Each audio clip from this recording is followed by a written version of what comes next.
Howdy all and happy Halloween in case you're celebrating that particular agricultural event or season.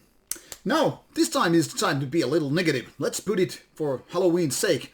Well, actually, let's not. Let's just put it in the band's sake. Here it is. Topic of the day. Why bands turn sour when they get old.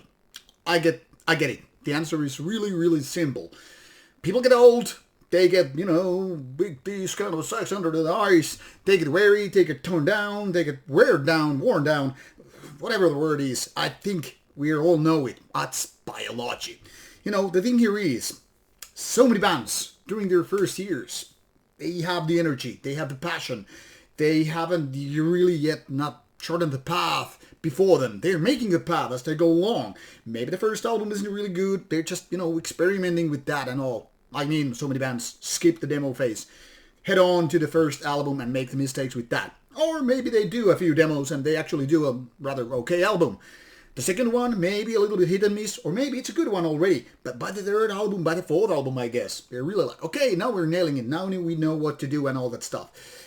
They play live shows, they get kind of a technicalities like figured out, they're really ready to, rumble, take the world by the storm, conquer the world and all that stuff. Then 10 years have passed. People get older, some get families, they're nagging girlfriends or boyfriends, whatever. And, things kind of start sounding like a career. But maybe there's still some fuel in the tank, some gas to really burn. Okay, let's make another batch of good albums. Maybe a couple of more will do. Maybe even 5 more. Maybe you're able to do 10 good albums.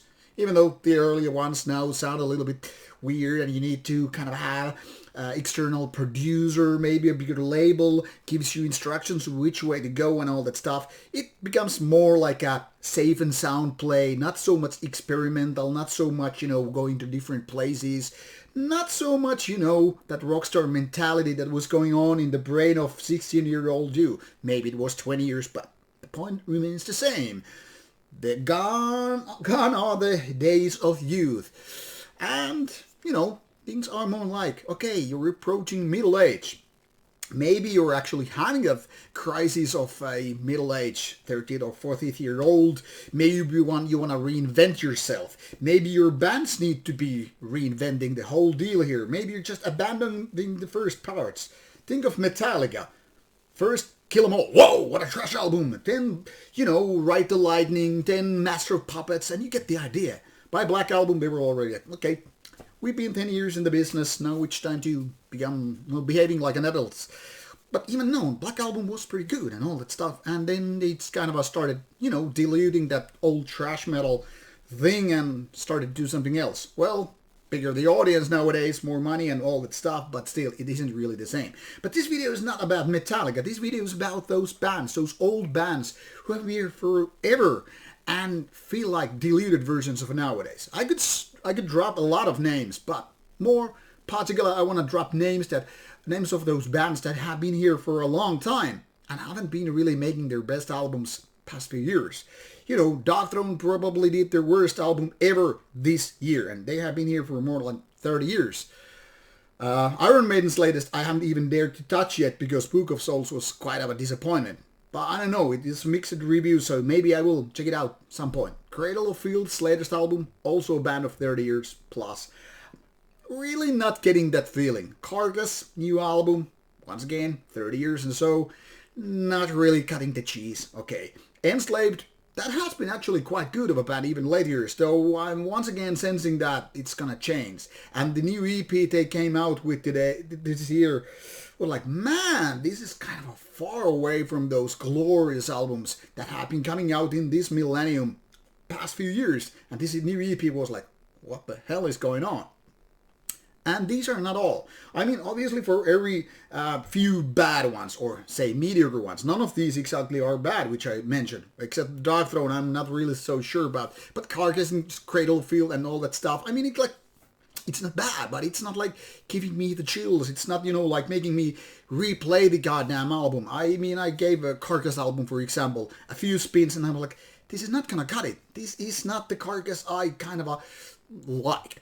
But then again, like I said, for every few of these kind of lukewarm albums by veterans of the genre. You will find veterans which are actually good or even phenomenal, like the latest Cannibal Corpse. Wow, still on my number one candidate for album of the year.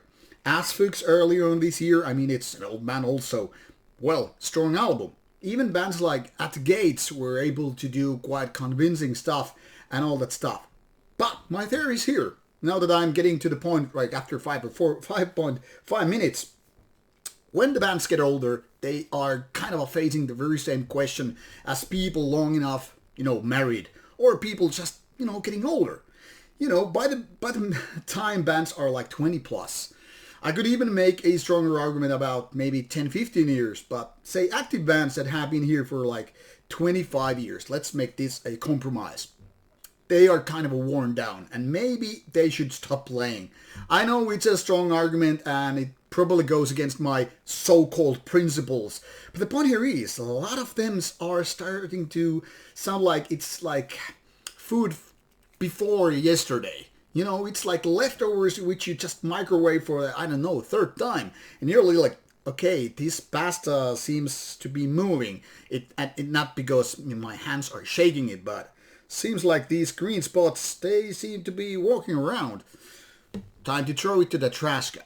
Now, I could drop a lot of names to prove my point. It doesn't matter what kind of a genre we're talking about. It doesn't matter whether we're talking about Black Sabbath or Slayer or Metallica or, black metal names such as Burzum or Mayhem or, things like that. There are a lot of bands which just kind of had this expiration day. But didn't decide to like, hey, we're gonna cut it. I mean, why would they? They're making money. That's their career. They probably don't know even what else to do. I mean, if you've been doing music for past 30 years in your life, that's probably the only thing you can actually do. At least in the sense of, making money without going back to school, taking university classes or whatever. Obviously, with smaller bands, it's a little bit different because then it's a hobby. You don't really need to sacrifice your creative ideas for the sake of money and touring. It's not like you have to do, okay, we could go to extreme, but then we wouldn't sell as many albums and we're not selling albums as much we used to.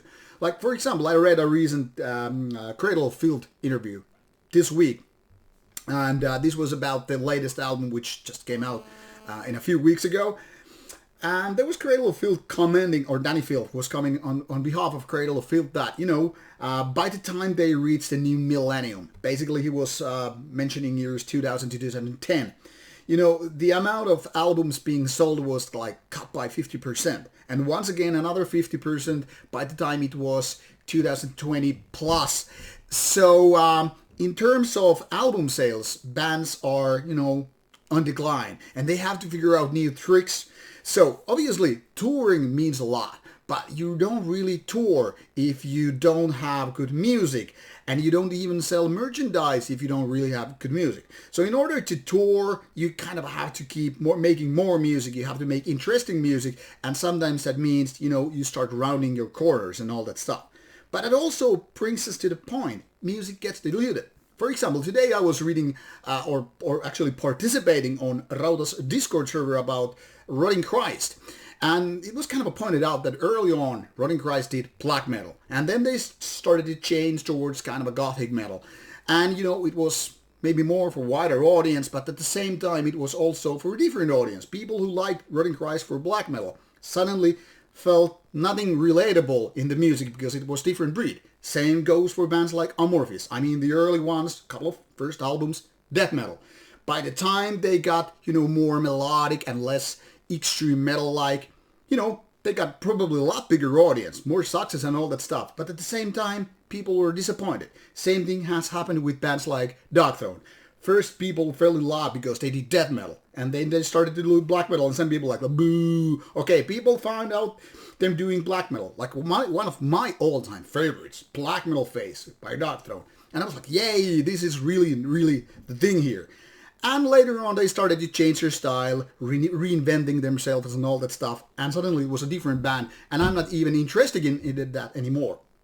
So my point here is, it seems like more newer bands, the younger bands, they have the passion, they have the energy, and the torch should be passed at them to, those younger bands by these older bands because that's where the good music really is. Now, I know a lot of people are gonna hate this because some people say Iron Maiden never left the building. They have been always here and they will be another 40 years. Same goes for people in the Kiss army.